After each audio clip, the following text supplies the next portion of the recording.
তো বন্ধুরা আমরা এখন নারকেল চুরি করতে এসেছিলাম, তো একটা পেয়েছি। আমাদের কাছে কিছু নেই বর্তমানে। তো আমাদের এই দাঁত মিস্ত্রি, দাঁতে প্রচুর ধারের, এই দাঁত দিয়ে পুরো আখ্যা নারকেল দেখো তোমাদের এখনই ছিলে দেখাবে। দেখা যাক পারে কি, চ্যালেঞ্জ নিচ্ছে আমার সাথে।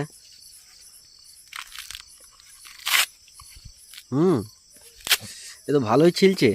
এর দাঁতে আছে কি? হ্যাঁ, আরে আরে আরে এ করছি কি? আরে তো নারকেল তো এ তো সব গাছ ছিঁড়ে ফেলবে, তো তা করছি। আরে বাপরে, এরকম মানুষ তো দুনিয়ায় দেখাই মুশকিল। দেখো তোমরা লাইভ এই ভিডিওটা খুব শেয়ার করবা, এই ভিডিও পাওয়া মুশকিল। এরম চ্যালেঞ্জ, ওপেন চ্যালেঞ্জ, কেউ যদি পারো সাইডে করে দেখাবা, ঠিক আছে? একদম শুকনো নারকেল গাছ থেকে চুরি করে নিয়ে এসেছে, নিয়ে এসে আমাদের কাছে কিছু নেই। যে আমাকে বলছে যে আমি দাঁত দিচ্ছিল, আমার সাথে চ্যালেঞ্জ লেগেছে। দেখা যাক, আমি তো হেরে যাবো মনে হয়েছে। না, হেরে গেলাম প্রায়, হেরে গেছি। এ ছিলে ফেলেছে দেখো, 2 মিনিট লাগেনি, 1 মিনিট 15 সেকেন্ডে একদম কমপ্লিট। কাটবে।